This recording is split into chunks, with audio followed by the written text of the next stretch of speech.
Welcome to the video. तो आज के इस वीडियो में चैप्टर वाइज एनालिसिस करेंगे हिस्ट्री का।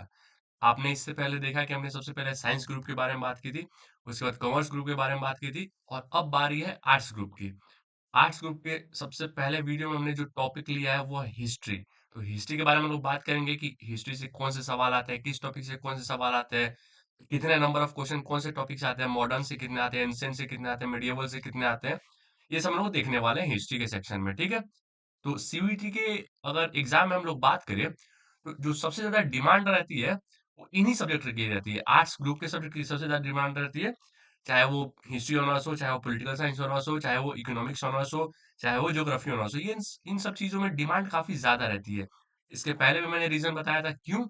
क्योंकि ट्वेल्थ जो बच्चे करते हैं, चाहे वो साइंस से करे, आर्ट्स से करे या कॉमर्स से करे, उन तीनों को आजादी होती है कि वो आर्ट्स आकर चुन सकते हैं।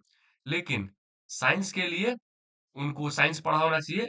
अब तो खैर न्यू एजुकेशन पॉलिसी में चीजें काफी चेंज हो गई है, लेकिन पहले ऐसा होता था।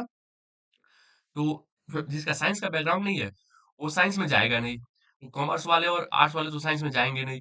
उसमें कंपटीशन काफी कम हो जाता है। लेकिन आर्ट्स में जाने के लिए कोई बैकग्राउंड मैटर नहीं करता। तो इसमें क्या होता है कि साइंस वाले भी काफी बच्चे आ जाते हैं जो यूपीएससी या अदर स्टेट पीसीएस की एग्जाम की तैयारी करना चाहते हैं। वो क्या करते हैं, आर्ट्स में रहते हैं। या फिर कॉमर्स के बच्चे भी जो है, कॉमर्स अच्छा नहीं लगता देन आर्ट्स में रहते हैं। और आर्ट्स वाले तो आर्ट्स में है ही। इससे क्या होता है कि नंबर ऑफ एस्पिरेंट्स इसमें काफी ज्यादा हो जाते हैं। और अच्छे university like Delhi university, BHU, Allahabad university, इन सभी यूनिवर्सिटी में सीट पाने के लिए काफी ज्यादा मेहनत करनी पड़ती है आपको, as compare to BSc aspirant और अब बीकॉम एस्पिरेंट। सबसे कम कंपटीशन है बीएससी में, उससे थोड़ी ज्यादा बीकॉम में, और सबसे ज्यादा कंपटीशन है आर्ट्स के सब्जेक्ट्स में, ठीक है। तो ये चीज है, इसलिए हिस्ट्री थोड़ी आपको अच्छा स्कोर करना पड़ेगा। अच्छा स्कोर इस सेंस में करना पड़ेगा क्योंकि कंपटीशन ज्यादा है। लेकिन एक अच्छी चीज आपके साथ ये है कि हिस्ट्री जो है स्कोरिंग सब्जेक्ट है, या फिर आर्ट्स के कोई भी सब्जेक्ट जो है वो स्कोरिंग सब्जेक्ट है। साइंस उतनी स्कोरिंग नहीं है। साइंस में अगर आप मैथ्स में 200 250 के नंबर के में अगर आप 100 नंबर, 125 नंबर, 150 नंबर ले आते हो, आपकी अच्छी खासी परसेंटाइल बन जाएगी। लेकिन जो इसमें है, आप में हिस्ट्री और आर्ट्स ग्रुप के सब्जेक्ट्स जो है, इसमें आपको 200 नंबर भी ला सकते हो। लेकिन उसमें 200 में 200 बहुत कम, 250 में 250 बहुत कम चांसेस है कि आपके आएंगे, ठीक है। ये चीजें हैं। तो स्कोरिंग भी है, ये फायदे हैं इसके, कंपटीशन है, ये थोड़ा नुकसान है इसका, ठीक है।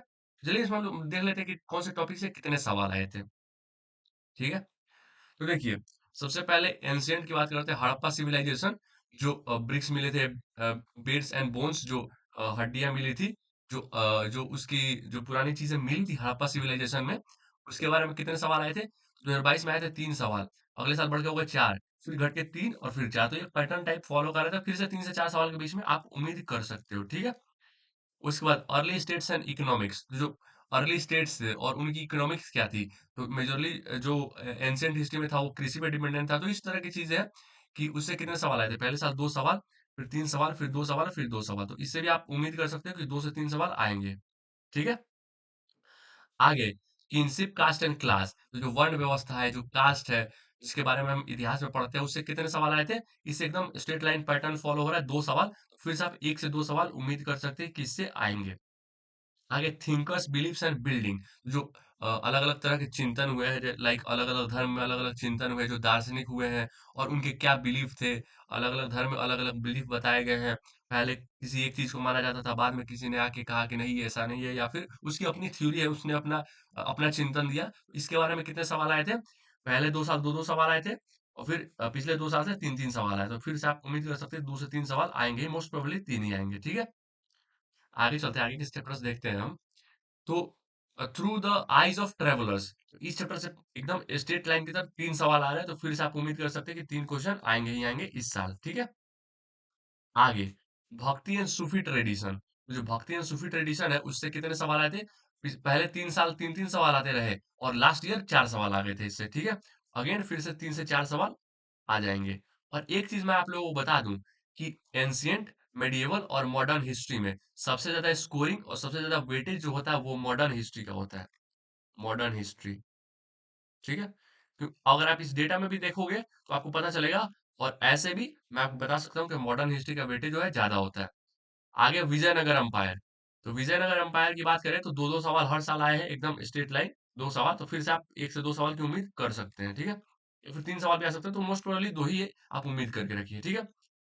मुगल एग्रेरियन सोसाइटी, तो इससे कितने सवाल फिर से अगेन 2 सवाल हर साल आ रहे हैं, तो फिर से आप 2 सवाल 2 से 3 सवाल उम्मीद कर सकते हैं। तो मोस्ट प्रोबेबली 2 ही आएँगे क्योंकि एक पैटर्न फॉलो ही कर रहा है, तो आप उम्मीद कर सकते हैं। कोलोनियलिज्म एंड कंट्री साइड, तो इससे कितने सवाल आए थे? पहले साल 4 सवाल आए थे, दूसरे साल 5 सवाल आए थे। पहले 2 साल 4-4 सवाल, फिर अगले 2 साल 5-5 सवाल, यानी कि लास्ट ईयर और लास्ट टू लास्ट ईयर 5-5 सवाल आए थे। अगेन 4 से 5 सवाल इससे आप उम्मीद कर सकते हैं।